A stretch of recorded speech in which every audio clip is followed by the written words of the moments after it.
우리가 이제 풍성한 삶에 대해서 우리가 이제 나누고 있는데, 우리가 요한복음 말씀에 기초하여서 하나님께서 우리에게 좋은 것을 주시기를 원하고 정말로 풍성한 삶을 주시기를 정말로 원하시는데, 왜 우리가 이것을 누리지를 못하는가에 대해서 우리가 첫 번째 시간과 두 번째 시간에 대해서 우리가 서로 생각해보고 나누어 보았습니다.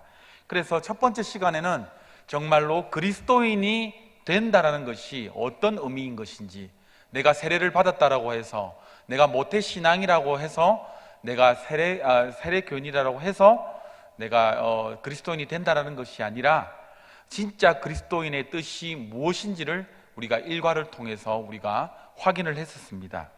그리고 믿음이라는 것이 과연 무엇인지를 지난주에 우리가 배웠습니다. 그러면 오늘은 무엇이냐? 그리스도를 통한, 이제 우리가 예수를 믿음으로 말미암아 우리가 그리스도인이 되었는데, 그러면 그리스도인을 통한 하나님과의 인격적인 관계는 어떻게 누릴 것인가에 대해서 오늘 이 세 번째 시간에 한번 생각을 해보기로 합니다. 여러분들, 믿음으로 산다라는 것이 여러분들 무엇입니까? 바로 오늘 말씀처럼 하나님을 알아가는 것, 바로 하나님과의 관계를 맺는 것이다라고 이야기를 할 수가 있습니다. 이것을 염두에 두고 오늘 말씀을 시작하도록 하겠습니다. 자, 세 번째 만남, 하나님을 알아가기. 1번, 그리스도 안에 속하기 전에 우리 생각해 볼 질문, 우리가 다 함께 한번 읽어보시겠습니다. 시작. 예수 그리스도를 알기 전을 생각할 때에 당신에게 가장 먼저 떠오르는 것은 무엇입니까? 우리 함께하는 교회 여러분들께서는 이렇게 전도를 당하셔서, 맞죠? 당하다면 좀 이상한 표현인가요? 전도가 많이 되어서 이렇게 오신 분들도 굉장히 많은 걸로 제가 알고 있는데, 모태신앙 빼놓고요, 우리 이렇게 신앙의 경력이 얼마 되지 않으신 분들, 여러분들, 예수 그리스도를 알기 전에 나의 생활이 어떠했다라는 것, 가장 먼저 떠오르는 이렇게 이미지나 이런 생각들이 혹시나 있으십니까? 내가 정말로 그때는 한때 잘 나갔었는데, 혹시 이런 생각을 가진 분은 혹시 없으십니까? 이 전에 교회에서 이 장로님이신데요, 지금은 이제 장로님이 되셨는데, 그분이 대단한 분이었습니다. 어떤 대단한 분이었냐면, 이제 술을 너무나 좋아하시는 분이셨어요. 그래서 동네에서 그분이 이제 술을 끊기라는 너무 힘들다라는 것을 이제 사람들이, 모든 동네 사람들이 알 정도로. 그런데 이분이 이제 얼마만큼 술을 좋아하시냐면, 이 약주를 한 잔 하시면은 이 길바닥에 들어 누워가지고, 이렇게 이 좀 시내 거리가 있지 않습니까? 지나가는 사람마다 시비를 거는 겁니다. 그러니까 이제 저 사람은 이제 동네에서 내어놓은 사람인 것이죠. 그런데 어느 순간 복음을 깨닫고, 초청주일날 교회에 초청되어지고 예수님을 믿게 되고, 그리고 이 신앙의 경륜이 쌓이고 장로님이 되셨어요. 그러니까 동네에서도 뭐라고 이야기하면은, 너가 장로가 될 줄 몰랐다.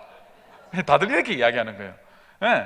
지금 제가 이제 그 교회에 갔을 때는 정말 그분이 정말 젠틀하신 분이었어요. 정말로 깔끔하시고, 정말로 이제 새마을 금고에 이제 이사장까지 이제 지내시는 분이신데, 정말로 깔끔하신 분이시더라고요. 그런데 보니까 과거가 굉장히 화려했더라고요. 보니까 이 동네 어르신들 이렇게 같이 전도하다 보면은, 당신이 예수 믿을 줄 몰랐다라고 이렇게 이야기를 하시더라고요. 혹시나 저와 여러분들 과거 가운데에 혹시나 뭔가 좀 숨기고 싶은 이런 거 없습니까? 혹시 내가 예전에는 참 예수 믿기 전에는 참 이랬었는데, 그래도 하나님 은혜 가운데 내가 이만큼 됐다라는 것 감사하지 않으십니까? 그래서 오늘 생각해 볼 질문, 정말 예수 그리스도를 내가 알기 전을 생각할 때에 내가 가장 먼저 떠오르는 것이 가장 무엇일까? 모태신앙은 내가 인격적으로 예수님을 만나기 전에 나의 모습은 과연 어땠을까라는 이 생각을 한번 가지시고 오늘 이 말씀을 한번 들어보시기를 바랍니다. 우리 한번 좋은 부모 밑에서 한번 읽어봅시다. 시작. 좋은 부모 밑에서 있으면 누리게 되는 특권들이 많지만 가장 큰 특권은 이 세상 그 어느 누구보다 부모와 인격적이고 친밀한 관계를 누릴 수 있는 것이다. 하나님과의 관계도 원래 이렇게 설정이 되어 있다. 그러나 우리는 이것을 거부했다. 여러분들, 좋은 부모 밑에서 자라나기를 누구나 소망할 것입니다. 특별히 우리는 요즘 유행하는 말 있죠. 우리 젊은이들 사이에 내가 정말로 금수저로 한번 태어나 봤으면 좋겠다. 이건희 회장의 아들, 딸이 아니라 그냥 빌딩을 소유한 그냥 아주 작고 작은 소박한 꿈, 우리 아버지가 빌딩 소유자만 되었어도 좋겠다라는 이 꿈을 좀 가지고 있지 않습니까? 네. 그런데 정말 좋은 부모 밑에서 성장하면은 돈 걱정 없이 잘 있고 교육도 잘 받을 수 있겠죠. 또한 건강한 자아상과 그리고 안정감도 가질 수가 아마 있을 것입니다. 이 부모가 이 자녀에게 건강한 모델이 될 수 있다, 건강하게 그 자녀를 지도할 수 있다라면은 아마 그것보다도 더할 나이가 아마 없을 것입니다.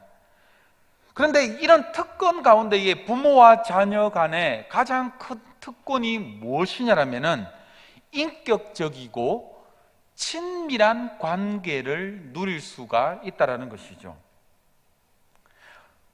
돈 많이 버는 부모를 만나면은 좋겠죠. 네, 좋겠지만은 우리 돈이 모든 행복을 대표하지는 않습니다. 정말로 부모와 자식 간에 이 좋은 관계를 맺고 그리고 마음으로 소통하고 생각과 감정과 꿈을 서로 나누는 것, 이것이 무엇이냐? 정말로 좋은 부모와 자녀의 관계라고 이야기를 할 수 있을 것입니다. 지난주 수요일 날 저희 아들이, 제가 화장실에서 이제 손을 씻고 있는데 1층 화장실에서 손을 씻고 있는데 아들이 툭 들어왔더라고요. 그래서 아빠! 이렇게 이야기를 하고 큰아들이 뭐라고 계속해서 이야기를 합니다. 그래서 이런 질문도 하고 저런 질문도 해서 수요일 날 제가 이제 이 수요 성경대학을 준비해야 바쁘는데 계속해서 옆에서 말을 시키는 거예요. 그래서 제가 또 이제 친절하게 대답을 해주었습니다. 아들아, 이것은 이거고 이렇게 조용히 이렇게 설명을 해줬더니 이제 집사님께서, 이제 남자 집사님이겠죠. 여자 집사님은 큰일 나니까 이제 화장실이니까 집사님께서 이제 그거를 유심히 들으셨는가 봐요. 그러면서 제한테 던지는 말이 무엇이냐면은 목사님은 참 상냥하시네요, 자녀에게. 이렇게 이야기하시는 거예요. 그래서 왜 그러십니까? 라고 하니까 목사님은 대부분 무서운 줄 알았습니다 라고 이야기하는 거예요. 그래서 아니요, 저는 자녀에게 그냥 설명을 잘 해주려고 이렇게 노력을 하고 있습니다 라고 그냥 이렇게 이야기를 했거든요. 그런데 제가 왜 집에 돌아와서 마치고 자기 전에 곰곰이 한번 생각을 해봤어요. 왜 제가 이 자녀에게 이렇게 잘 설명을 해주려고 제가 노력을 할까? 그러니까 제 어린 시절을 한번 되돌아보니까 저희 부모님이 굉장히 제게 설명을 굉장히 잘 해준 것 같아요. 한날은 제가 어릴 때 7살인가 8살 때에 버스를 타고 가다가 버스에 보면은 이렇게 실내에 광고판이 있지 않습니까? 여러분들이 내는 세금으로 인해서 이런 문구가 있었어요. 제가 어릴 당시에 세금이라는 게 이해가 되지를 않았어요. 그래서 어머니에게 엄마, 세금이 뭐야? 라고 이야기하니까는 세금에 대해서 친절하게 설명을 해주는 거예요. 그래서 이해가 되지 않아서 계속해서 또 묻고 또 묻습니다. 그러자 너가 사는 과자에도 세금이 다 포함이 되어 있단다. 그러니까 저희 어머니가 내가 어떻게 세금을 내? 그 사람이 내가 과자 샀는지 안 샀는지를 내가 어떻게 알아? 이제 막 계속 묻고 따지는 겁니다. 그런데 한 번도 화를 안 내신 것 같아요. 계속해서 저의 끊임없는 이 호기심에 계속해서 답변해 주시고 이렇게 계속해서 이렇게 해주신 것 같아요. 그런데 저희 아버지는 그렇게 안 하신 것 같아요. 네, 아버지는 좀 경상도 분이시라 가지고 무뚝뚝하시고 원래 목회를 하셔서 바쁘셔서 그렇지만, 그래서 제가 어머니의 그런 영향을 굉장히 많이 받아서 저희 아들에게 호기심이 굉장히 많더라고요. 아빠가 이거가 뭐 굉장히 피곤하지만 제가 이것들을 어머니의 그 좋은 영향력과 기억이 있어서 이것들을 해야 되겠다라는 그런 생각이 있더라고요. 여러분, 이것이 여러분들 무엇입니까? 부모와 자식 간의 최고의 관계 아니겠습니까? 인생을 살면서 정말로 울타리가 없이 정말로 마음을 터놓고 이야기할 수 있는 이런 관계, 여러분들 이런 부모와 이런 자녀가 있다라고 한다면 얼마나 큰 축복일까요? 하나님과의 인간관계도 마치 이렇게 설계가 되어 있다는 것입니다. 누구보다도 친밀하고 누구보다도 안전하고 누구보다도 우리에게 가치를 부여해주는 그런 관계가 무엇이냐? 바로 하나님과 우리와의 관계라는 것이죠. 그런데 우리가 앞에서 1가와 2가에서 우리가 살펴본 것처럼 우리 인간이 무엇을 했습니까? 이런 관계를 먼저 거부를 했다라는 것입니다. 이런 관계를 나아가기를 먼저 우리가 거부를 했다라는 것이죠. 그래서 오늘 이번 만남에는 이런 깨어진 관계, 이런 어그러진 관계를 우리가 어떻게 회복을 시킬 수 있을지를 우리가 오늘 본문 말씀을 통해서 한번 살펴보고자 합니다. 자, 1번, 하나님을 몰랐을 때의 예전의 우리 모습, 우리 한번 읽어봅시다. 시작. 그리스도 안에 속하기 전에 우리의 상태를 제대로 직시하지 못했거나 잊어버렸기 때문이다. 자, 왜 하나님과 지금 우리와 친밀한 교제가 왜 이루어지지 못했는가? 방금 읽었지만은 무엇이다라고 이야기합니까? 그리스도 안에 속하기 전에의 우리의 상태를 어떻다라고요? 제대로 깨닫지 못했다, 제대로 직시하지 못했다라는 것입니다. 이것이 요한복음 3장 36절 말씀에 나와 있습니다. 우리 함께 한번 읽어보시겠습니다. 시작.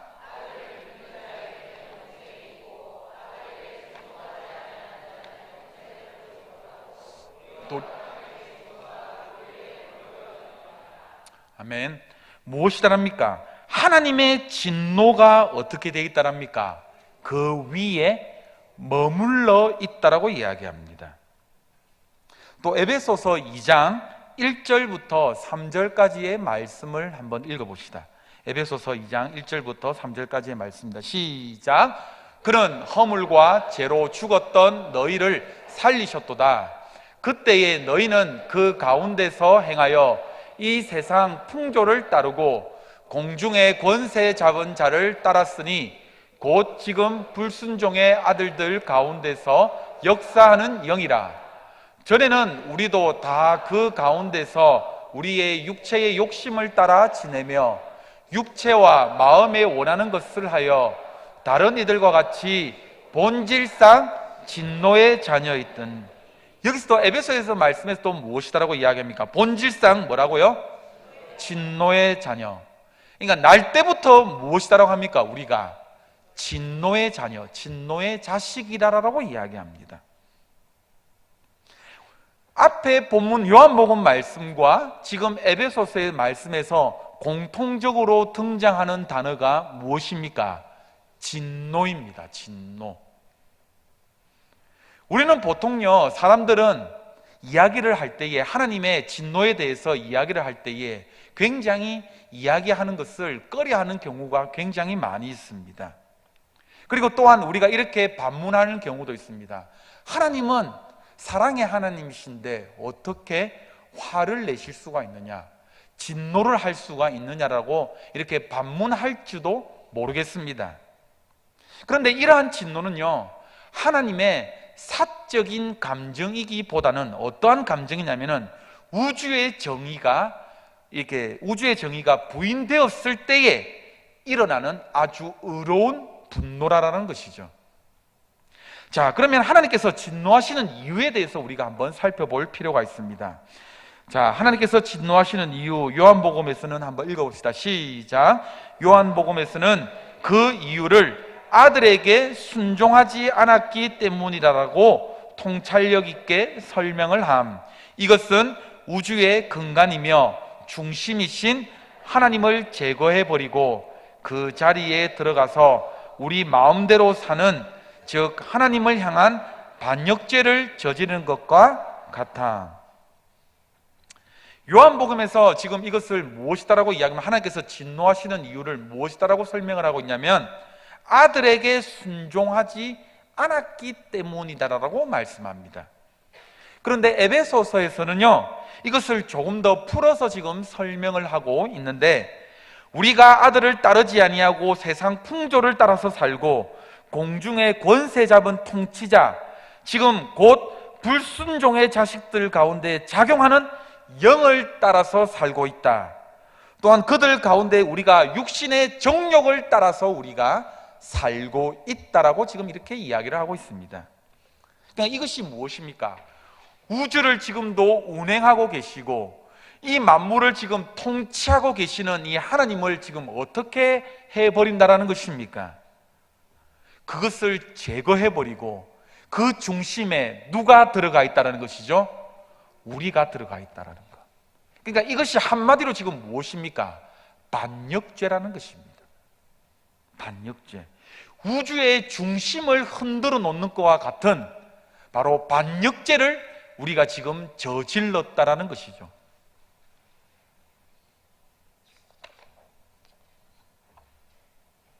그래서 무엇이냐? 이 사람들이 하나님의 진노 아래 있다라고 지금 이야기를 하고 있는 것입니다.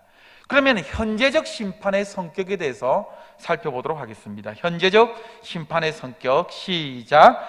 많은 사람들이 하나님의 심판은 미래에만 임한다라고 생각을 하나 성경은 하나님의 진노가 그 위에 머물러 있다라고 이야기한다. 요한복음 3장 36절 말씀을 다시 한 번 더 읽어보시겠습니다. 시작.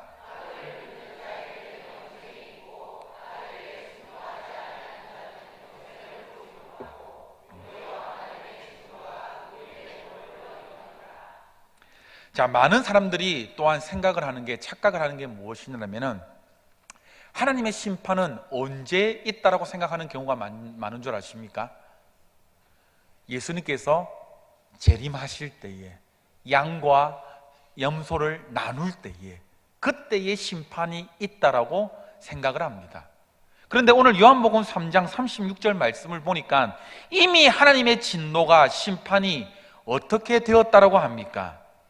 이미 우리가 받았다라고 말씀하고 있습니다. 현재의 심판이 임했다라고 하는 것이죠.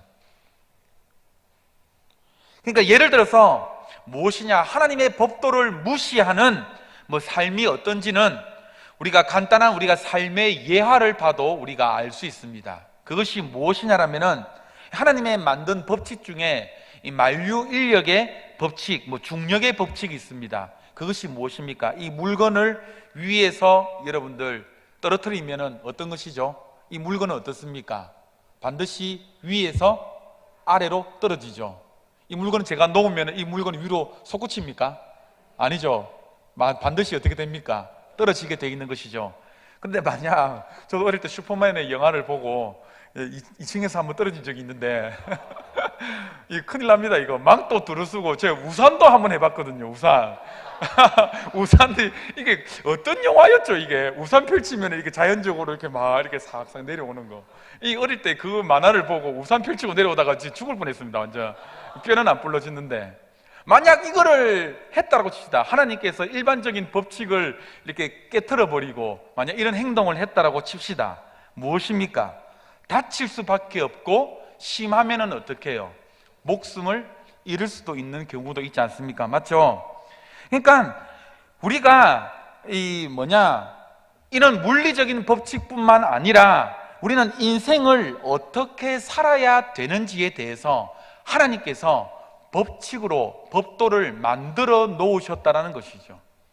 그런데 우리가 무엇이냐? 이런 규칙들을 무시한 채 살아갈 때가 많다는 것입니다. 아니, 이미 우리가 아담과 하와 때부터 이러한 법칙을 무시하며 우리가 살았다라는 것입니다.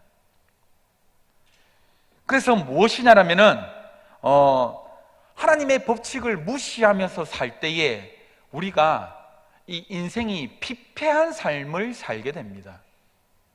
죄라는 것은요, 굉장히 여러분들 한번 죄를 지어 본 사람은 아실 것입니다. 그 순간에는요, 굉장히 달콤합니다. 맞죠?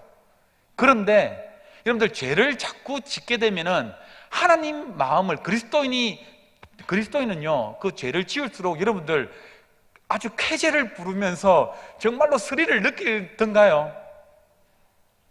그러신가요? 반응이 없으신 거 보니까는 막 거짓말 할 때마다 날마다 내 영혼이 평안하네 하면서 찬송이 막 흘러나오던가요? 아니죠. 맞죠? 누구와도 싸우도, 누구와도 조금 다툼이 있더라도, 누구를 조금 상대방을 마음을 언짢게 해도 어떻습니까? 마음이 심히 불편합니다. 그게 바로 우리의 속성이라는 것이죠. 하나님께서 원래 주신 마음이라는 것이죠. 네. 그리고 여러분들, 하나님께서는요, 무엇이다라면은 우리가 정말로 인간적으로 인간을 서로 관계를 맺을 때에 정말로 진실하게 대하고 정말로 하나님의 사랑으로서 대하는 것이 하나님의 법칙입니다. 그런데 이것을 무시하고 거짓을 일삼고 다른 사람을 속이는 데 그치지 않고 막 이렇게 하면은 어떻게 됩니까? 신뢰할 수 없는 인격이 되어버리는 것이죠. 그럴 때마다 여러분들 기분이 굉장히 좋아지던가요? 상쾌해지던가요? 그것이 아니다라는 것입니다. 원래 하나님께서 우리들에게 주실 때는 그런 마음을 주시지 아니하셨는데 우리의 뭡니까? 죄성으로 인하여서 타락한 인간이 하나님의 법도를 무시할 때에 이런 현상이 일어난다는 것입니다. 자, 두 번째입니다. 하나님과의 관계가 깨어져 있다. 이사야서 59장 2절 말씀을 함께 한번 읽어봅시다. 이사야서 59장 2절 말씀입니다. 시작. 오직 너의 죄악이 너희와 너희 하나님 사이를 갈라놓았고 너희 죄가 그의 얼굴을 가리어서 너희에게서 듣지 않으시게 함이라. 이 말씀은 무엇입니까? 죄 때문에 하나님과 우리의 관계가 어떻게 되었다라는 것입니까? 갈라지게 되었다. 큰 건널 수 없는 강이 생겨버렸다라고 말씀하고 있습니다. 첫 번째에 여러분들 죄라는 것이 무엇이라고 했습니까? 죄, 도둑질, 강간, 살인죄, 물론 이런 것도 죄죠. 그런데 가장 큰 죄가 뭐라고 했어요? 내가 주인이 되는 죄. 내가 이 하나님 만물을 지으신 하나님이 주인이 되는 것이 아니라 내 중심이 무엇이냐? 죄라고 이야기를 했습니다. 그런데 하나님을 모욕하고 하나님을 배신하고 하나님을 무시하는 것이 바로 나 중심적인 바로 이는 가장 큰 죄인데, 그런데 이런 행동을 할 때에 오늘 이사야서 59장 2절 말씀을 보니까 하나님께서 그러면은 하나님께서 어떻게 하신다라고 지금 말씀하고 있습니까? 굉장히 흥미로운 표현이 나옵니다. 어떻게 하신다라고 나옵니까? 얼굴을 돌리신다라고 나옵니다. 이런 표현이 나옵니다. 여러분들, 이 처녀총각들은 잘 몰라요. 결혼한 사람들은 이 얼굴을 돌린다라는 말이 얼마나 무서운 말인가를 알 수 있습니다. 한 침대는 써야 되겠고, 싸웠을 때에 얼굴을 돌리며 뒤로 돌았을 때에 그 느끼는 감정, 여러분들 결혼해 보신 분들은 다 느끼셨죠? 저만 느낀 겁니까? 저만 싸워봤어요. 저만.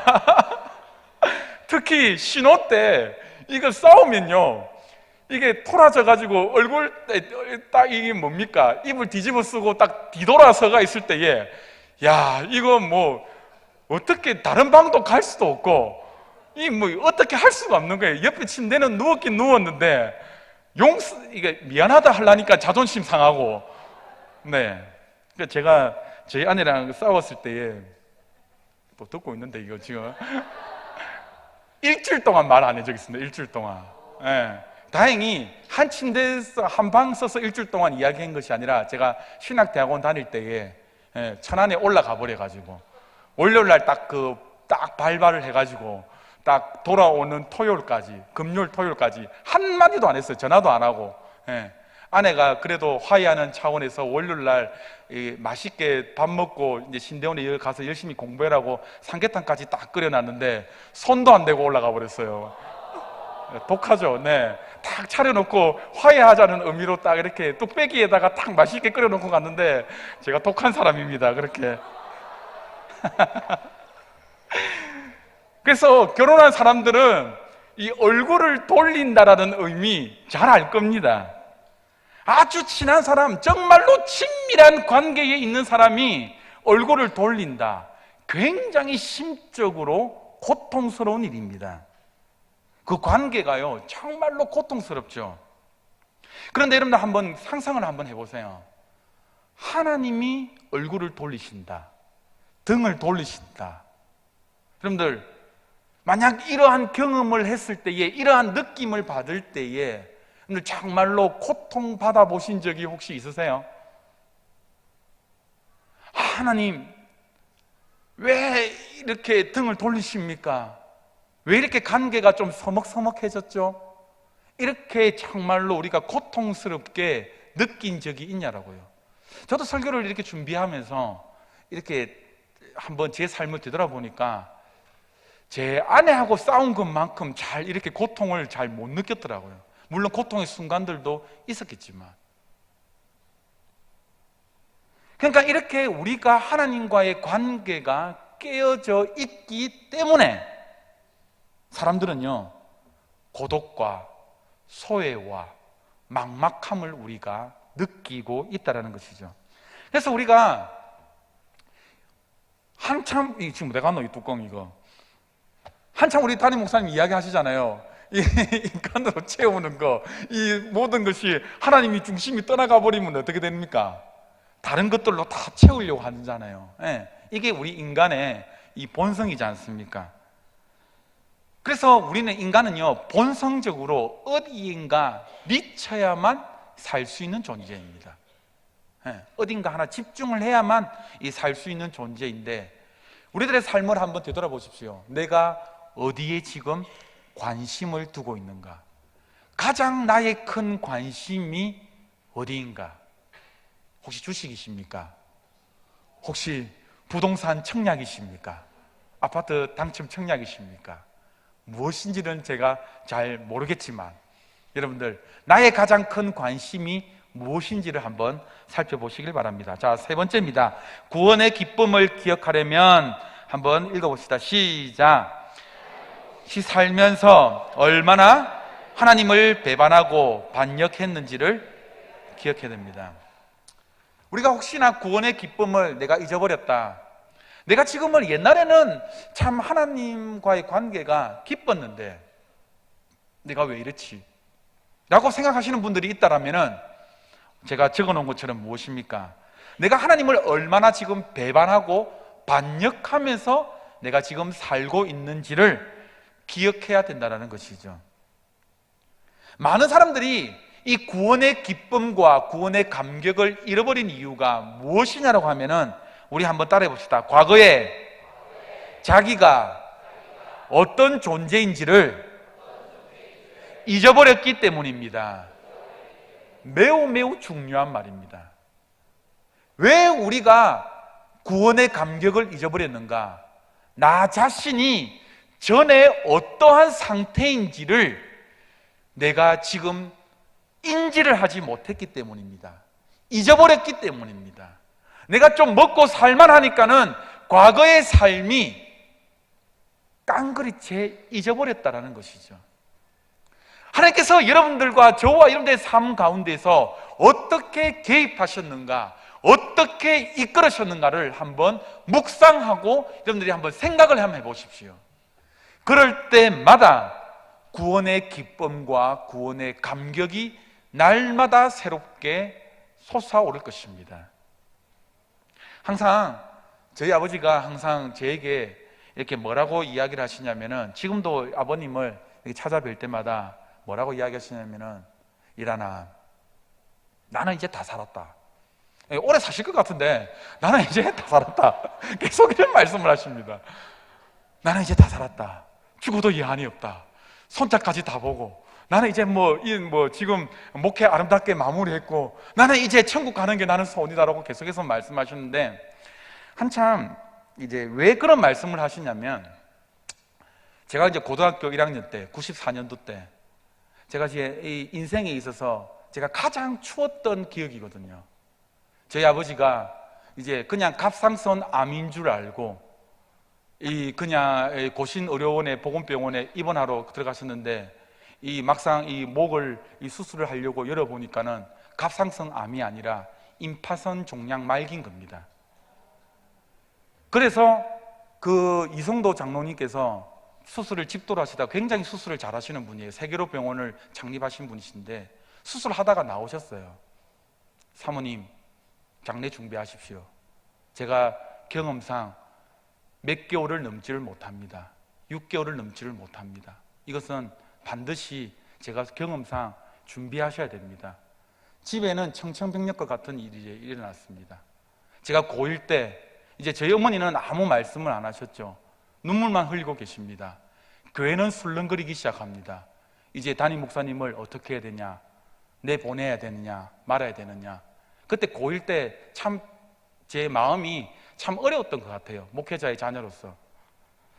그런데 하나님께서 그것을 치유를 해주시고 회복되기 시작했을 때에, 물론 저희 아버지께서 제2의 목회를 그렇게 여시려고 하는 그런 부분도 있었겠지만은, 항상 그 고백 가운데에 어떤 고백이 있냐면은, 나는 요단강을 발을 담그고 왔다 라고 항상 말씀하시는 거예요. 이 인생이 나의 인생이 아니다, 덤으로 사는 인생이다 라고 항상 말씀하셨어요. 그러니까 내가 정말로 죽음의 문턱까지 와보니까는, 내가 그때까지는 내가 정말로 성도들을 대할 때에 정말로 죽어가던 그 성도들, 내가 정말로 암에 걸린 성도들이 내가 정말로 피부로 와닿지를 않았었는데, 내가 정말로 죽기 직전의 상태에 내가 가보고 나니까는 정말 그 성도들의 그 아픔과 고통이 나한테 피부처럼 와닿아졌다. 내가 정말로, 그래서 저희 아버지가 그때부터 이 목회 끝나실 때까지 항상 교회 표가 뭐였냐면은 예수님을 담는 교회였고, 실천사항이 모든 일을 사랑과 믿음으로 하자였어요. 그러니까 예수님께서 그러니까 그 일을 겪고 난 다음에 아버지에게 딱 묻는 질문이 뭐였냐면은, 너 목회할 때에 정말 예수님의 마음으로 했느냐 라고 딱 물으시더라고요. 너 정말로 예수님의 마음으로 했느냐? 지금부터 예수님의 마음으로 목회할래라고 이렇게 하시더라고요. 그러니까 항상 마음에 덤으로 사는 인생. 그래서 지금도 항상 이야기를 하십니다. 원래 내가 이 50대 초반에 내가 죽어야 되는 인생인데도 내가 하나님께서 이렇게 살려주셨다. 그러니까 이 은혜가 있는 거예요. 여러분, 만약 여러분들이 정말로 죽었다가 여러분들이 살아났다, 그럼 덤으로 사는 인생 아닙니까? 그러면 그 일들을 여러분들 기억할 때마다 여러분들 어떻게 씁니까? 감사하면서, 내가 정말로 그때 죽었었는데 내가 이렇게 다시 살아나서 하나님께서 다시 이렇게 회복을 시켜주셨구나. 마찬가지 아니에요? 우리가 정말로 예수 믿기 전의 상태가 어떤 상태였습니까? 영원히 죽었던 상태입니다. 쓰레기와 같은 인생들입니다. 하나님의 은혜 없이는 도저히 살아갈 수가 없던 존재입니다. 그런데 우리가 어떻게 해요? 조금 회복되고 나니까는, 조금 우리가 좀 편안해지는 삶을 살고 나니까는 그 예전의 삶을 깡그리 잊어버리고, 우리가 이제는 이런 뭐라고 표현을 해야 되지? 가장 표현을 좀 적절하게 하는, 좀 편안하게 살려고 하는 이런 신앙의 모습이 우리가 나오지를 않습니까? 그래서 그리스도인들이 반드시 기억해야 될 것이 무엇이냐라고 하면은, 내가 하나님 없이 살면서 얼마나 내가 하나님을 반역하고 배역하고 내가 하나님의 마음을 아프게 했는지를 우리가 살펴봐야 된다는 것이죠. 내가 정말로 어떤 존재였는지를 우리가 기억하면서 살아야 된다는 것입니다. 여러분, 하나님과의 우리와의 관계는요, 장신구가 아닙니다. 무엇입니까? 본질입니다. 본질. 이렇게 본질적으로 우리가 중요한 하나님과의 관계가 깨어져 있음을 늘 우리가 인지하면서 자각하면서 살아가는 것이 무엇이냐? 바로 올바른 신앙생활이라는 것이죠. 그래서 묵상하는 삶이 무엇입니까? 이것을 항상 깨닫는 삶이에요. 내 상태가 어떠한 상태였는지, 내가 과거에 어떠한 존재였는지, 하나님 정말로 감사합니다. 이것을 늘 감사하면서 생활하는 사람, 이것이 바로 무엇이냐? 예수 그리스도를 우리의 가슴 가운데에 모신 자라는 것입니다. 이런 축복이 저와 여러분들에게 항상 있기를 축복드립니다. 2번입니다. 그리스도 안에 얻은 하나님과의 새로운 관계, 생각해 볼 질문 함께 한번 읽어보시겠습니다. 시작. 가장 기쁨이 되는 것은 무엇입니까? 정말로 하나님께서 우리 아버지가 되어주신다는 이 사실에 여러분들 무엇이 가장 기쁘십니까? 뭐가 가장 기쁘세요? 내 기도를 들어주신다? 이는 막연한 여러분들 이는 기쁨 말고요, 진짜 여러분들이 가지고 있는 기쁨이 무엇이냐는 것입니다. 이것을 생각하시고 이 과를 넘어가셔야 됩니다. 자, 1번 하나님과의 화해, 로마서 5장 10절부터 11절까지의 말씀 한번 읽어보시겠습니다. 시작.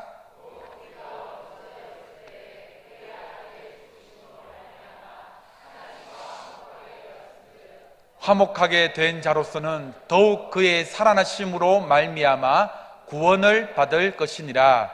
그뿐 아니라 이제 우리로 화목하게 하신 우리 주 예수 그리스도로 말미암아 하나님 안에서 또한 즐거워하느니라.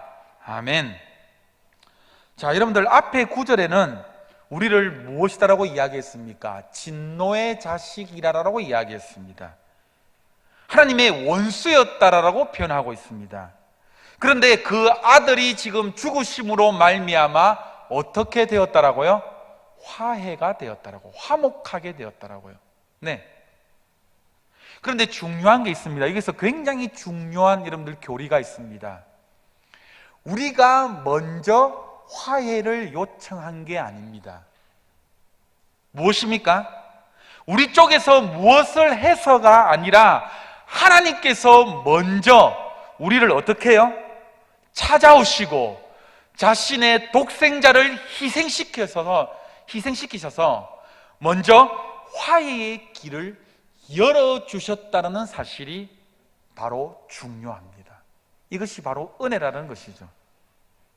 원수의 관계였다라가 여러분들 화해하는 것 얼마나 큰 기쁨인 줄 여러분들 모릅니다. 여러분들 혹시나 원수 관계에 한번 지내본 적이 있습니까? 또 저만 또 한번 해본 겁니까? 저는 여러분들도 알다시피 제가 크게 뭐 원수 짓고 있는 사람은 아니지 않습니까? 맞죠? 그렇게 그럴 줄 믿습니다. 뭐 제가 그런데 뭐 다 좋을 수는 없지 않습니까? 그런데 굉장히 불편하신 분이 한 분 있었어요. 저와의 관계에서, 전에 교회에서. 그런데 서로 만나면 어떻습니까? 이 불편한 거예요, 불편. 근데 제가 먼저 화해를 이렇게 손을 내밀어도 도저히 화해가 잘 안 되는 거예요. 말하자면 굉장히 복잡한 관계인데, 제가 이제 목사의 아들로 갔지 않습니까? 제 아버지가 임시를 옮기고 이 장모님의 아들이었는데, 이게 또 말하면 또 그렇나? 이게 굉장히 미묘한 관계에서 갈등 가운데에서 저를 굉장히 괴롭히는 거예요. 그러니까 이게 제가 화해를 내밀어도 안 되고, 그래서 제가 진짜 펑펑 울었어요. 제가 진짜. 이 전에 교회에서 제가 20대 때 제가 뭐 약간 논팽이고 완전 뭐 청년회부에 뭐 이렇게 뭐라고 합니까? 제가 잘 안 나가고 그냥 이 공예배라만 하죠. 그냥 이게 11시 예배와 오후 예배, 저녁 예배 이것만 참석해가지고 제가 굉장히 뺀질이로 알고 있는데 사실 제 내막을 잘 몰라서 그런 거예요. 지금도 그 담당하셨던 그 목사님 만나면은 너가 그때 뺀질이었는데 목사가 되었냐라고 참 모르는 소리를 하시는데, 그 친구를 만나기가 너무 힘들어서 청년부를 안 갔어요. 대학부를. 너무 힘들었어. 관계가 너무 힘들게 너를 너무 힘들게 해가지고. 그래서 제가 막 그렇게 하고, 군대 가면 낫겠지, 군대 갔다 오면은 DTS를 가서 도망가고, 그리고 호주로 도망가 버리고, 계속해서 그 친구가 피하려고요. 이렇게 해가지고. 예. 끝까지 잘 안 되더라고요. 그게 잘. 그런데 무엇이냐? 만약 그런 관계로 여러분들 있다가 만약 화해를 한다, 정말로 좋은 친구의 관계가 된다, 여러분들 어떻습니까? 정말로 경사스러운 일이고 정말 기쁜 관계 아니겠습니까, 여러분들? 맞죠? 그런데 하나님께서 그 깊은 그거를 어떻습니까? 다 메워주시고, 정말로 원수지간처럼 어르렁거리던 것이 정말로 친구의 관계, 정말로 하나님과의 자녀의, 아버지와 자녀의 관계로 삼아주셨다는 것이죠. 그래서 오늘 지금 이 말씀이, 로마서에서 지금 말씀이 뭐라고 이야기를 하고 있습니까? 우리 주 예수 그리스도로 말미암아 하나님을 어떻게 한다라고 지금 이야기하고 있습니까? 즐거워한다. 즐거워한다라는 건요, 자랑한다라는 뜻입니다. 와우, 하나님께서 이러하신 분이시다. 그러니까 원수된 지간에서 친구의 관계, 친밀한 관계가 되니까는 우리가 거기서 그치는 것이 아니라, 이런 하나님, 와, 내가 원수가 되었는데 내가 알고 보니까 이 사람이 따뜻한 사람이었네, 막 이렇게 다른 친구들에게 자랑을 하면서 다니는 것처럼, 내가 예수님을 이때는 내가 몰랐는데 하나님의 사랑을 내가 깨닫지는 못했는데 정말로 내가 하나님과 인격적인 관계를 누리다가 보니까는 하나님이 어떠하신 분이시다는 것을 우리가 어떻게 한다라고요? 자랑하면서 다닌다라고요. 이러한 관계가 된다라는 것입니다. 우리는요, 하나님의 진노 아래에 있을 때는 하나님은 두려움의 대상입니다. 그러나 이것이 회복되고 친구의 관계가 되면은 어떠한 관계로 이루어집니까? 바로 자랑거리가 된다는 것이죠. 저와 여러분들은 어떤 상태에 지금 놓여져 있습니까? 아직도 하나님 이렇게 하면은 나에게 벌 주시는 하나님, 뭔가 내가 무엇을 잘못하면은 뭔가 지금도 번개를 확 내리시고 뭔가 나에게 꾸중을 하시는 하나님으로 여러분들 기억이 되십니까? 아니면 하나님 이렇게 하면은 정말 저 뱃속 깊이부터 이 하나님의 사랑이 끌어 넘쳐 오르는 그런 사랑이 여러분들 기억나십니까? 예수 그리스도를 인격적으로 진짜 모시고 하나님과의 관계를 여러분들 하는 사람은요, 이 자리에 앉아서 주님, 요 한마디만 외쳐도 이 눈물이 납니다. 하나님, 정말로 하나님의 사랑이 너무나 크군요. 다른 여러 말할 필요도 없어요. 그냥 앉아서 주님, 이 한마디만 해도 그냥 그 관계가 다 이렇게, 우리 사랑하는 사람이 보고 내가 너 사랑한다, 내가 너 좋아한다, 내가 얼마나 사랑하는 줄 알지, 뭐 이렇게 고백하는 것도 물론 중요하지만 눈 지그시 한 바라보면서, 이거 알잖아요. 이렇게 사랑하는 거 알지? 눈빛 한번 쏘아주면은 다 알잖아요. 그런 것처럼 정말로 우리가 하나님과의 관계가 이러한 관계가 정말로 되어 있습니까? 정말로? 네. 자, 2번입니다. 담대하게 지성소로. 히브리서 한번 읽어봅시다. 우리 쪽에서 무엇을 해서가 아니라, 다시 한번 더 복습 의미에서 시작. 우리 쪽에서 무엇을 해서가 아니라 하나님이 자신의 독생자를 희생시켜서 화해할 수 있는 길을 여셨다. 따라서 이제는 우리가 예수 그리스도를 말미암아 즐거워한다, 자랑한다라고 표현을 한다. 자랑하시는 저와 여러분 되시기를 바랍니다. 자, 담대하게 지성소로. 히브리서 10장 18절부터 19절까지 말씀입니다. 시작.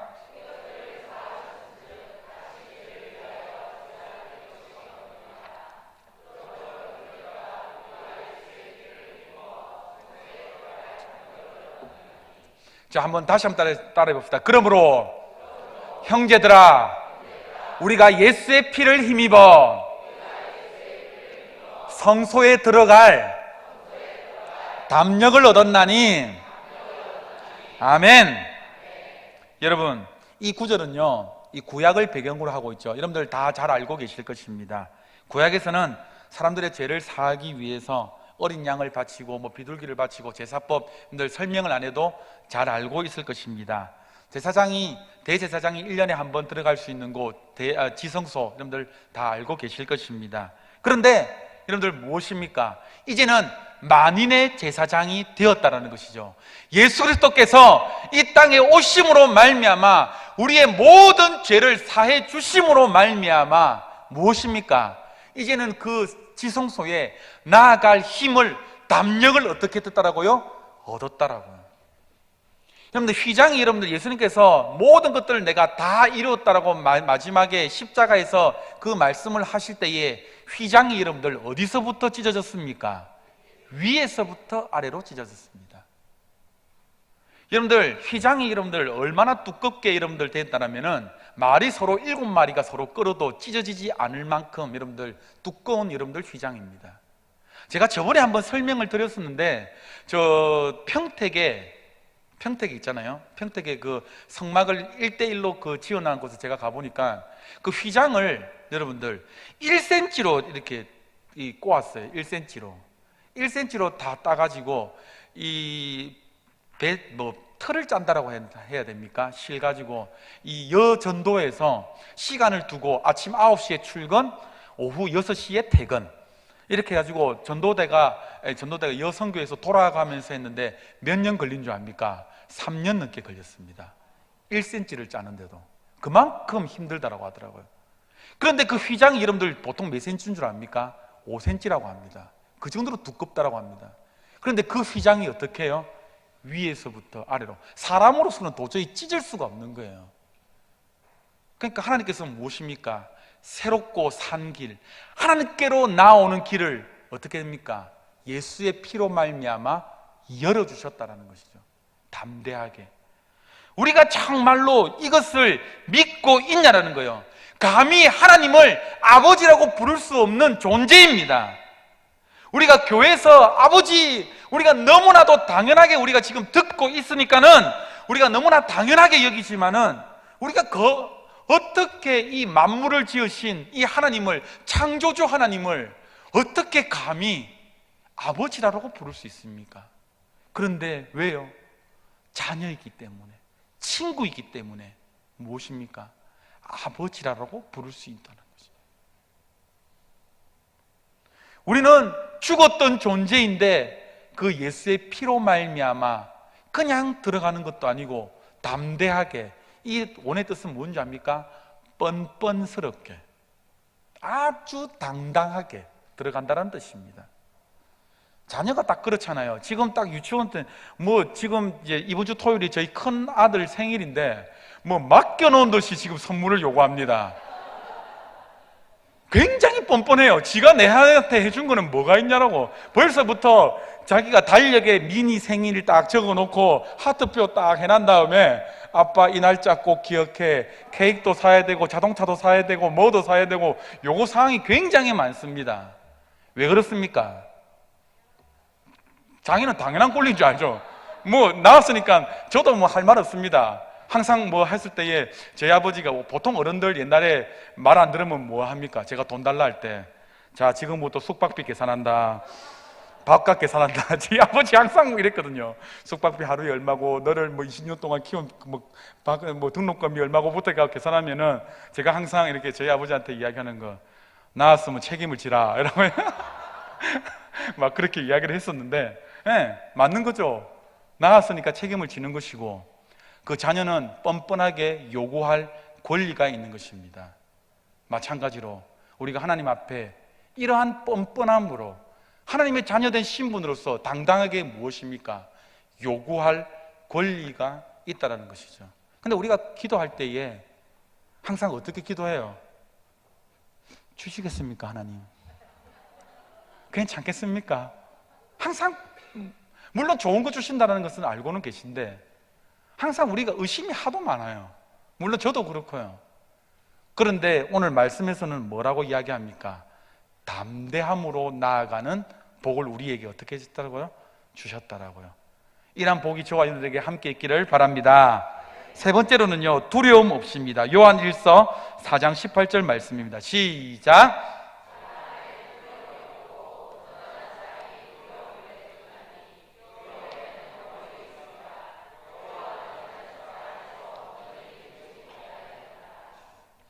자, 한번 읽어봅시다. 만약 하나님을, 시작. 만약 하나님을 여전히 두려워하고 있다면, 또한 죄의식에 괴로워하고 있다면 이 사람은 용서받은 즐거움을 모르는 사람이다. 그러면 죄를 지을 때는 어떻게 해야 되고 회개는 무엇입니까? 이 본문 굉장히 중요합니다. 여러분들, 하나님을 여전히 두려워하고 하고 계시는 분이 혹 계십니까? 그리고 아직까지 나의 죄의식 때문에 여러분들 정말로 괴로워하고 계세요? 만약 그런 사람이 있다고 한다면 혹 이런 분들은요, 그 사람은 용서받은 즐거움을 아직까지 완벽하게 누리지 못하는 사람들입니다. 이제부터 말씀드립니다. 자유하십시오. 이미 하나님께서 십자가에서 우리의 모든 죄는 담당하셨습니다. 아멘입니까? 그런데 구원파적으로 여러분들 생각하지 마시고 이미 모든 죄를 담당하셨기 때문에 우리들의 삶을 개판으로 살아라, 이거 아닙니다. 구원파는 그래요. 이미 모든 죄를 사하여 주셨기 때문에 이 삶에 대해서 여러분들 터치를 잘 안 합니다. 그런데 아닙니다. 우리가 하나님의 자녀가 되었기 때문에 어떻습니까? 하나님의 자녀답게 이제는 살아야 되는 것이죠. 그럼 우리가 죄를 지을 때는 어떻게 해야 되느냐? 어떤 자세로 나아가야 되는가? 우리가 하나님 관계에서 여러분들 죄를 지을 수도 있죠. 예. 성인들이 보통 이 갤럽 조사에 의하면 성인들이 하루에 거짓말을 뭐 수십 번도 더 한다고 합니다. 그런데 오늘도 하루에 여러분들 지나가는 일상들을 한번 생각을 해봅시다. 얼마나 수많은 악한 생각들과 거짓된 생각들과 모든 것들이 머릿속으로 막 스쳐 지나갔습니까? 당연히 죄악된 생각들을 많이 합니다. 그럴 때마다 우리는 어떠한 여러분들 반응을 합니까? 용서해 주세요. 이렇게 여러분들 기도해야 정말로 용서가 될까요? 주여, 우린 연약합니다. 금요 철학 때마다 휴지 티슈를 뽑으면서 눈물을 좀 적셔야지 여러분들 회개가 됩니까? 그리고 나갈 때 좀 울고 나면은 좀 속 시원하게 좀 내가 회개가 되었다라고 혹시 생각하시는 분 여러분 혹시 있으십니까? 만약 그렇게 생각하신다면 하나님에 대한 큰 오해입니다. 오히려 우리는요, 죄를 지을 때마다 어떤 반응으로 나가야 되느냐라면은, 주님, 오늘도 내 죄를 용서하셨군요. 감사합니다. 이 감사의 제목들로 나가야 됩니다. 주님, 저를 용서하십시오. 또 오늘 죄를 지었군요. 죄를 하나님, 왜 저는 이렇게밖에 안 됩니까? 쓰레기밖에 안 됩니까? 이러한 자세가 아니라, 하나님, 내가 연약한 존재입니다.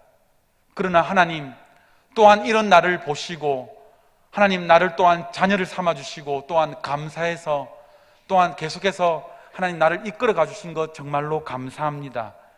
감사라는 거죠. 감사의 기도의 제목으로 나가야 된다는 것이죠. 그럼 여러분들 이렇게 반문할 수도 있습니다. 그러면 회개는요, 쓸모없는 행동입니까? 그럼 회개는 무엇입니까? 라고 이야기할 수 있습니다. 회개는요, 무엇이냐? 하나님 앞에서 우리 한번 따라해봅시다. 회개는 하나님 앞에서 우리가 잘못을 인정하는 것입니다. 이것이 바로 회개입니다.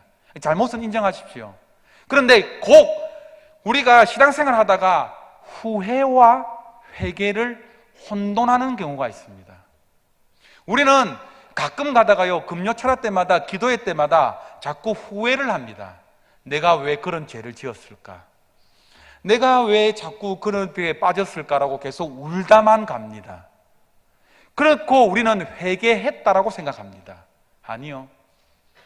회개는요, 진정한 회개는 뭐냐면은 진짜로 내가 그에 대해서 자각하고 인지하고 하나님, 정말로 내가 잘못했습니다라고 시인하고 내가 정말로 그럼에도 불구하고 하나님 정말로 나를 살려주신 것, 나를 하나님의 자녀 삼아주신 것 감사합니다라고 기도하고 어떤 행동을 하는 것이냐? 하나님을 향해서 방향을 바꾸는 것입니다. 이게 바로 회개입니다. 주께서 피 흘리시기까지 정말로 싸웠던 것처럼 우리가 죄에 대해서 피 흘리기까지 계속해서 전투적으로 계속해서 싸워야 되는 거예요. 이 작업이 여러분들 없이는 회개가 이루어졌다라고 할 수가 없는 거예요. 그런데 많은 그리스도인들이 많은 비기독교인들이 기독교인들 보고 욕하는 이유가 이런 건 뭡니까? 제가 또 오늘 저 주일날 가가지고 또 주님 잘못했습니다, 용서해 주십시오, 그러면 모든 것이 게임 끝난다, 이렇게 우리를 늘 비난하잖아요. 그게 아니다라고요. 무엇이다라고? 방향을 어떻게 되는 거라고요? 바꾸는 거라고요. 자기 잘못을 인정하고 무엇이냐? 하나님께 나아가는 것이다라는 것이죠. 그래서 우리 한번 따라해 봅시다. 회개는 하나님 앞에서 늘 방향을 바로 잡고 그분의 은혜에 감사하며 하나님과의 화목한 관계를 유지하기 위한 것이다. 네, 계속해서 하나님과의 관계가 내가 바로 서 있는가, 바로 서 있지 않느냐, 계속해서 점검하는 것이 무엇이냐? 바로 회개라는 것입니다. 아멘입니까? 4번입니다. 젖된 아이처럼 시편 131편 2절 말씀입니다. 함께 한번 읽어보시겠습니다. 시작.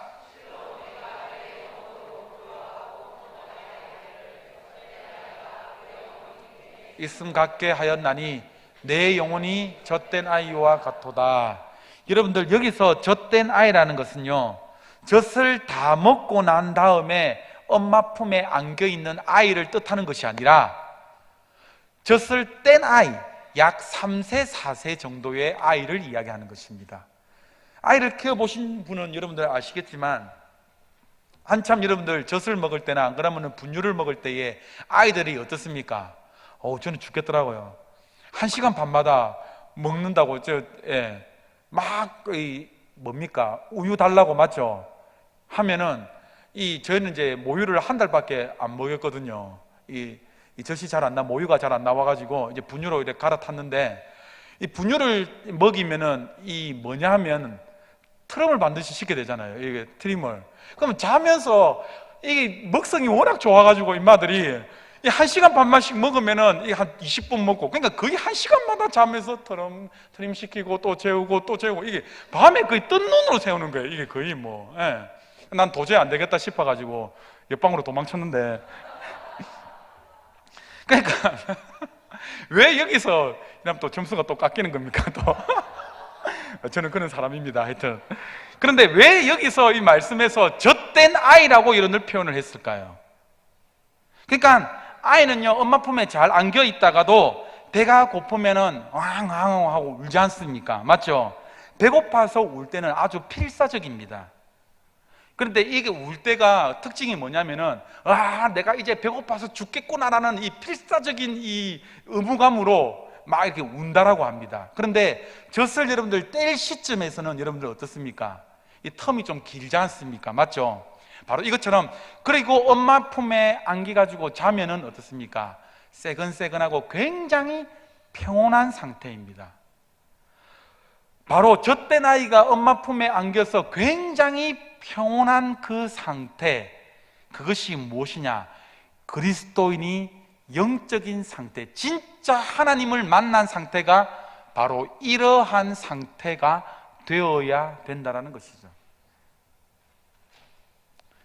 죄의식, 나의 부족함, 나의 약함 때문에 자신을 괴롭히고 자학하고 쓸모없는 존재라고 두렵고 떨리는 존재가 아니라, 내가 기도의 자리에 설 때마다, 내가 예배의 자리에 설 때마다, 내가 하나님을 부를 때마다 어떠한 마음의 상태를 가져야 된다라고요?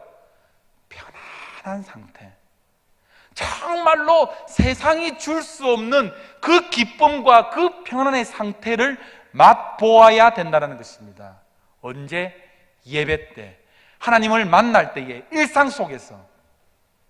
정말 저와 여러분의 삶 가운데에 이러한 상태가 정말로 되십니까? 정말로 하나님 한 분만으로 정말로 만족하면서 정말로 살아가고 계시는 그런 상태가 되냐라는 것이죠. 그래서 그리스도인들이 가장 누려야 할 것이 무엇이냐라면은 바로 이 어머니의 품과 같다라는 것입니다. 이것이 바로 하나님의 품이라는 것입니다. 이해가 되셨죠? 시간이 많이 없는데, 자, 뒷장입니다. 뒷장은 빨리빨리 넘어가도록 하겠습니다. 3번 읽겠습니다. 시작. 자녀의 특권을 누리게 하는 보고 성경, 생각해 볼 질문입니다. 시작. 1. 성경 하나님에 대한 최고급 지식 히브리서 1장 1절부터 2절 말씀입니다. 함께 읽겠습니다. 시작.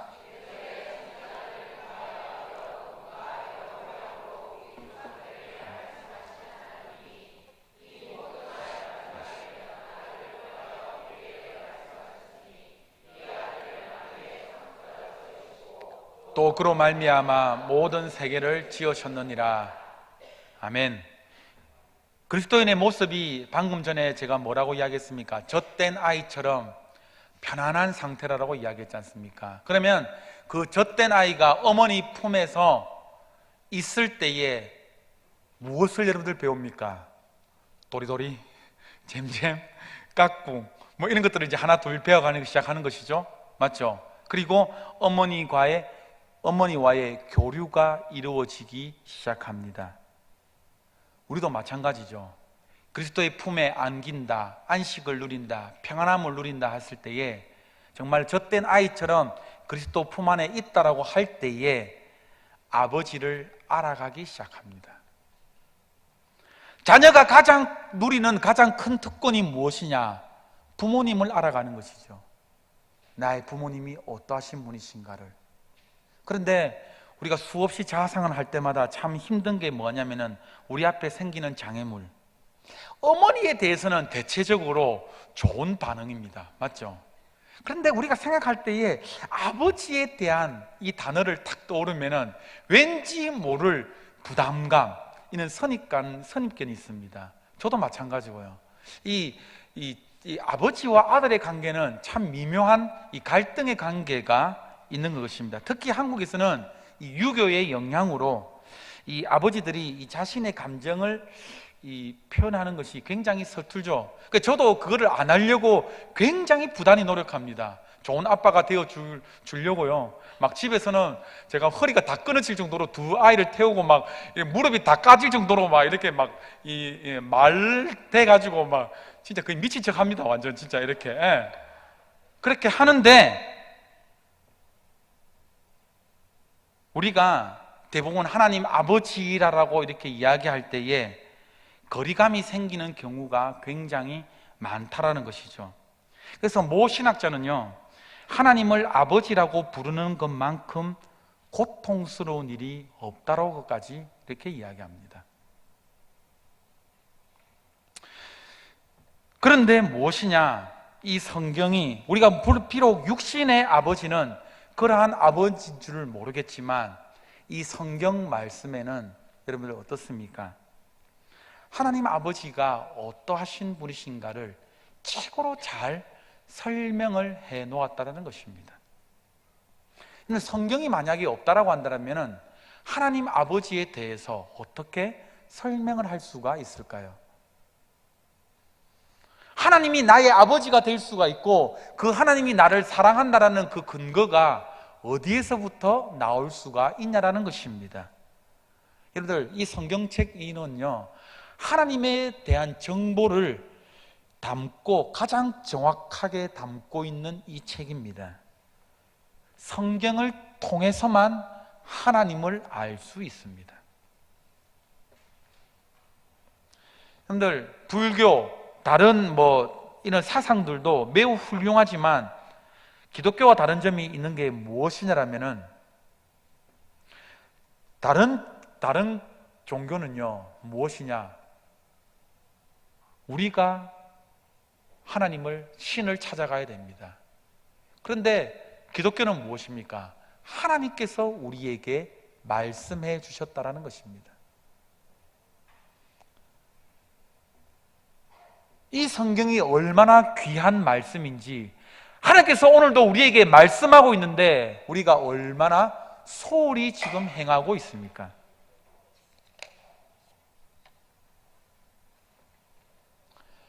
출애굽기 여러분들 오늘 개강을 했지만 출애굽기 말씀을 보세요. 우리가 수없이 하나님의 기적과 이사와 모든 것들을 경험하고 있지만은 그 기적과 이적만으로는요 하나님을 바로 알지 못합니다. 여러분들 사복음서를 여러분들 보십시오. 병든 자들이 수없이 낫게 되고 수많은 기적과 이사를 받지만은 허다한 무리들이 굉장히 많았습니다. 그런데 무엇이요? 말씀을 통해서 그 예수님을 진정으로 깨달아야 된다는 것입니다.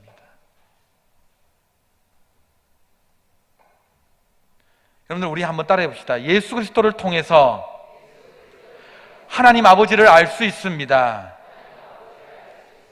그러면 예수 그리스도는 무엇을 통해서 알 수 있습니까? 바로 이 성경 말씀을 통해서. 성경 말씀은 창세기부터 요한계시록까지 모든 것이 무엇을 말씀하고 있습니까? 예수 그리스도입니다. 그래서 넘어가겠습니다. 여러분들, 정말로 말씀 많이 읽으세요. 그래서 혹 무엇이냐? 아까 모 집사님과 만났는데 신앙의 경륜이 5년이라고 이야기를 하시더라고요. 그래서 제가 웃으면서 이야기했습니다. 신앙의 경륜 따라서 성경을 읽어야 된다. 만약에 내가 1년 차면은 1독을 해야 되고, 2년 차면은 2독을 해야 되고, 3년 차면은 3독을 해야 된다. 그래서 그 집사님에게 5독 하셨습니까? 라고 이야기하니까는 더 많이 읽으셨대요. 굉장히 좋은 현상이에요. 여러분, 정말로 하나님이 어떠하신 분이신가를 알아가기를 소망하기를 원합니다. 새해가 돼서 창세기만 자꾸 읽지 마시고 반드시 여러분들 창세기만 읽으면 레위기에서 시험 당합니다. 그래서 좋은 팁이 있다라고 하면은, 여러분들 출애굽기 말씀 맞죠? 출애굽기 지금 혹시나 반에 들어가시는 분이 계시다라고 한다면 출애굽기만 집중적으로 읽으십시오. 만약에 우리가 묵상 말씀을 마가복음, 누가복음, 만약에 사도행전 이렇게 한다. 사도행전은 계속해서 주일날 말씀을 하고 있지 않습니까? 사도행전을 집중적으로 10번이고 20번이고 읽으십시오. 그러면 주일날 들려지는 말씀, 매일 아침마다 새벽기도 때마다 들려지는 묵상의 말씀이 달리 보일 겁니다. 이게 이제 성경에 읽는 팁이거든요.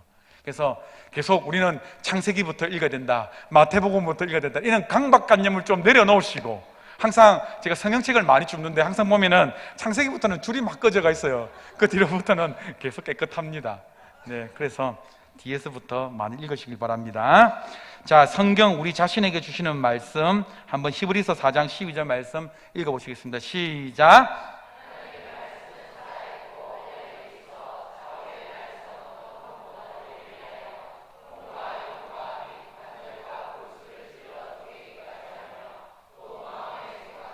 뜻을 판단하나니, 하나님의 말씀은 살아있고 활력이 있어 좌우의 어떤 날선 검보다도 예리하여서 우리의 혼과 영과 골수를 찔러 쪼갠다고 합니다. 여러분들, 이 히브리서가 쓰인 때는요 주후 한 100년 정도입니다. AD 100년 정도에. 그런데 이때만 하더라도 칼이요 너무 무뎌가지고 칼날이 제대로 이렇게 사용되지가 못했어요. 너무 묻어가지고요. 그런데 이때 굉장히 예리하고 굉장히 날선 검은요 무엇이냐? 당시의 최고의 무기였습니다. 그러니까 싹 이렇게 이렇게 일본 검처럼 있잖아요. 이런 검은 그 당시 있을 수도 없었던 있는 시절입니다. 그러니까 지금으로 표현하자면 뭐냐? 하나님의 말씀은 마치 레이저 빔과 같아서 라는 표현이 더 옳다라고 이 저자는 이야기하더라고요. 그러니까 레이저 빔이 팍 쏟아지면 어떻습니까? 모든 것들이 다 녹아내려지고 완전 확 이렇게 부서지지 않습니까? 마치 이러한 상태라는 것이죠. 하나님의 말씀은 이렇게 날카로운 것이고 우리의 사람 속을 꿰뚫어 혼과 영을 갈라내고 관절과 골수를 갈라놓기까지 한다라고 이야기합니다. 우리 속 깊은 곳을 파헤칩니다. 이것이 말씀의 놀라운 능력입니다. 상담 좋아요. 괜찮아요. 누구에게 내 아픔을 위로하고 나의 처지를 계속해서 남에게 이야기하고 위로받는 것 좋은 것입니다. 그런데 가장 좋은 상담가가 누구신 줄 압니까? 예수 그리스도입니다. 말씀에서 해답을 찾으십시오. 모든 답이 이 안에 다 있어요. 사실 그것이 사실 잘 모를 때에 목사님이나 셀장들이나 우리 신앙의 선배들에게 물어보는 것이지, 요것도 읽지도 않고 기도도 안 하고 내가 지금 어떻는데, 이런 거는 순서가 여러분들 잘못된 거예요. 그렇기 때문에 늘 기도하며 말씀을 가까이 하는 저와 여러분들 되시기를 바랍니다. 네 번째입니다. 말씀으로 자녀의 특권 누리기. 생각해 볼 질문, 성경을 읽고 묵상하기 어려운 이유는 무엇입니까? 무엇일까요? 제 같은 경우에는 게으름입니다. 게으름. 네, 나태함. 자, 1번 성경의 네 가지 기능입니다. 디모데후서 3장 16절부터 17절까지 말씀입니다. 함께 한번 읽어보시겠습니다. 시작.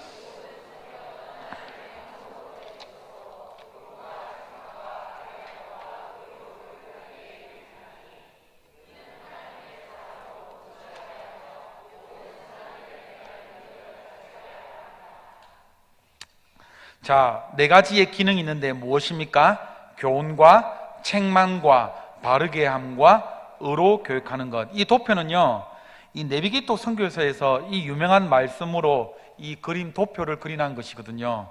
우리가 의로 교육함으로 예수의 이 장성한 분량까지 계속해서 자라나가야 되는데, 우리가 잘못을 하고 이렇게 로터리를 돕니다. 맞죠? 책망을 받습니다. 어디서 이것이 잘못된 것인지, 무엇을 통해서 우리가 확인을 해야 되는 것입니까? 말씀을 통해서. 말씀을 통해서 어디서 이것이 잘못된 것인가를 확인해야 되는 것이죠. 그래서 무엇입니까? 바른 길로 돌아가서 방법을 보여주면은 다시금 의로 교육함으로 다시 돌아가게 된다는 것입니다. 계속해서 우리 자신을 비추어 볼 때에 말씀으로서 우리가 잘 가고 있는지, 어긋난 길로 가고 있는지를 살펴보시기를 바랍니다. 아멘입니까? 자, 시간이 없으니까는 빨리 가보도록 하겠습니다. 2번 성경을 누릴 수 있는 방법 5가지입니다. 시작. 묵상, 듣기, 읽기, 연구, 암송. 자, 첫 번째는 듣기부터 시작됩니다. 말씀을 대할 때 가장 먼저 중요한 것, 듣기입니다. 여러분들 말씀을 많이 들으십시오. 될 수 있는 대로 말씀을 많이 들으십시오. 예. 그래서 이 설교, 특히 설교라는요, 어머니가 자녀들을 위해서 잘 요리를 해놓은 것과 같습니다. 맞죠? 말씀을 이렇게 여러분들에게 쉽게 어떻게 하면은 이 하나님의 말씀을 여러분들에게 소화가 잘 될 수 있도록 어떻게 하면은 잘 먹을 수 있도록 이렇게 요리를 설교하는 게 보통 힘든 게 아닙니다. 예. 그래서 설교의 말씀을 잘 많이 들으시고, 많이 여러분들 되도록이면 뭐 인터넷을 통해서 여러분들 유튜브 많지 않습니까? 그리고 혹 또 여러분들 유튜브 듣다가 또 이상한 것도 듣지 마시고 막, 예, 오늘 모 권사님께서 이 뭐 이단 아닙니까라고 이렇게 막 유튜브 영상을 주셨는데, 그런 것들은 굉장히 위험한 영상입니다. 뭐 제가 이렇게 지금 알아보고 있는 과정인데 말소리부터 이상합니다. 그러면서 막 특히 막 옛날에 막 70, 80년대 부흥사 막 목소리가 막 나오던데 막 여러분 이렇게 하면서 막 이렇게 하던데 막 나가라 하면서 막 이렇게 하던데, 예, 대부분 그런 목소리가 나오면 좀 경계해야 됩니다, 여러분들. 예. 자, 묵상 어떻게 들어야 할까요? 어떻게 들어야 될 자세, 우리 한번 따라해 봅시다. 하나님께서 어떤 분이신지 우리 각자에게 무엇이다라고 말씀하시는지를 염두에 두고 들어야 합니다. 그러니까 하나님이 어떠하신 분이신가를 우리가 계속해서 들어야 됩니다. 그리고 나에게 지금 무엇이다라고 말씀하시는지를 염두에 두고 들어야 된답니다. 두 번째는요, 읽기인데, 여러분들 성경 읽기는 성경과 관련된 기본 체력과 같습니다. 체력입니다. 체력. 여러분들 체력이 좋아야 돼요. 맞죠? 기본적인 체력. 여러분들 운동을 할 때도 가장 많이 시키는 게 뭔지 압니까? 권투 선수도 여러분들 처음에 몇 달간은 여러분들 뭐만 시키는 줄 압니까? 줄넘기만 시킵니다. 러닝머신에 계속 뛰게만 합니다. 왜? 기초 체력이 중요하니까는요. 여러분들 신앙생활을 여러분들 롱런을 하고 싶습니까? 기초 체력이 중요한데 그것이 무엇이냐? 성경을 많이 읽으셔야 됩니다. 성경과 관련된 신앙서적을 많이 읽으셔야 됩니다. 성경을 많이 읽으면 읽을수록 묵상의 깊이가 달라집니다. 제가 이야기했죠. 창세기부터 무조건 읽지 말라고요, 여러분들. 물론 읽는 것도 좋지만은 안 읽는 거는 뭐 아니지만, 여러분들 달락달락, 그리고 또 창세기부터 읽어가고 계속해서 여러분들 말씀을 많이 읽으면은 묵상이 풍성해질 것입니다. 세 번째는요, 우리가 한번 따라해보세요. 세 번째는 뭡니까? 암송입니다. 이거는요, 머리로만 외우는 것이 아니라 그 말씀이 우리의 심령과 마음에 새기게 하는 것이죠. 저도 이것에 굉장한 효용을 본 사람입니다. 어릴 때에 그래도 제가 또 목사의 아들로서 또 제가 또 유년주일학교 최우수 학생으로서 제가 무엇을 했겠습니까? 암송대회에 빠짐없이 나갔습니다. 나갈 때마다 전국대회 나갔습니다. 예. 전국대회는, 그러니까는 제가 이 김해노회에서는 제가 무엇이냐, 항상 1, 2등을 다투어서 했는데 서울 사람한테는 틀리더라고요. 서울 사람들이 그 표준 앞에서는 저는 항상 얼어가지고 하나님께서 세상을 이렇게 막 하잖아요. 이렇게. 근데 서울 사람들 다르더라고요. 하나님께서 세상을 이처럼 살아가서 이게 게임이 안 되는 거예요. 항상 전국대회 나가면은 이 탈락이 되는 거예요. 그런데 어릴 때부터 중요한 게 뭐냐면은 말씀을 많이 외웠어요. 시키니까는. 근데 한 장씩 외우다 보니까 사실 잘 의미가 없어요. 중요한 거는 뭐냐, 한 구절 한 구절씩 의미를 할 때, 제가 신학대학원에 입학시험을 칠 때에 저희들은 필수 구절이 몇 구절이냐 하면은 약 200구절을 다 외워야 됩니다. 그리고 500구절은 가로치기가 나옵니다. 그러니까 200구절 정도는 아예 달달달 외워서 다 적어야 되고요, 500구절은 그 속에서 중간에 괄호치기가 나옵니다. 이게 스트레스였어요. 이 성경이 너무 어려워요, 진짜. 그런데 무엇이냐, 말씀을 물론 신대원에 입학할 때 치고, 그 다음에 중간에 3년 동안 또 성경을 테스트해야 되고, 강도사 고시 때 또 치거든요. 3번을 치거든요. 칠 때마다 이 500구절을 계속해서 하는 게 정말로 어려운 일인데, 이것을 외우니까는요, 기도할 때에 어떤 반응이 나타나는 줄 압니까? 하나님께서 나에게 말씀하시는 부분들이 필름처럼 돌아가면서 그 성경 구절이 딱 찍힙니다. 그것을 제가 경험했어요. 하나님께서는 이미 나에게 말씀을 해주고 싶은데 내가 모르는 거예요. 내가 지금 말씀을 모르는 거예요. 그런데 그 구절들을 외우고 묵상하며 나갈 때에 하나님의 뜻을 더욱더 분명하게 깨달을 때가 많았어요. 이거예요. 하나님이 여러분들 응답이 안 된다라고 혹시나 여러분들 자책하면서 왜 하나님께서 말씀해 주실지, 왜 나는 말씀 안 해주실지 혹시 이런 분 계십니까? 하나님의 말씀을 몰라서 그래요. 반드시 제가 경험한 하나님의 응답은 뭐냐면은 말씀의 구절을 통해서 말씀을 해주세요. 여러분들, 그래서 이 말씀을 암송할 때, 말씀을 연구할 때 다 필요한데, 여러분들 특히나 무엇이냐, 머리로만 지식적으로만 외우는 것이 아니라 이 말씀이 뭐라고요? 심령 속에 새겨져서 살아서 움직이면서 역동하는 거예요. 이것이 무엇이냐? 하나님을 경험하는 삶. 이러한 복이 저와 여러분들에게 있기를 바랍니다. 자, 마지막으로 연구는 맨 마지막의 단계인 것이죠. 연구는 여러분들 우리가 풍성한 보고를 가능한 많이 얻어내는 단계입니다. 그런데 이 단계는요, 연구의 단계는요, 듣기, 읽기, 묵상, 암송 이런 것들이 어느 정도 되고 난 다음에 연구를 하십시오. 알겠죠? 여러분들 처음부터 초신자 때 너무 연구한다고 빠지면은 여러분들 막 시험에 듭니다. 막 너무 어렵고 막 그렇기 때문에. 그리고 마지막으로 뭡니까? 묵상은요, 읽거나 들은 내용을 마음속에 품는 것입니다. 자, 묵상이 여러분들 손 한번 펼쳐 보십시오. 이게 잘 안 닿아요. 맞죠? 맞죠? 닿길로 해도 잘 안 닿잖아요. 근데 이거는, 이 엄지는 무엇입니까? 다 분야별로 닿죠. 이게 뭔지 압니까? 이 묵상이 이 어느 분야에도 다 적용이 된다는 뜻이에요. 이해가 되셨죠?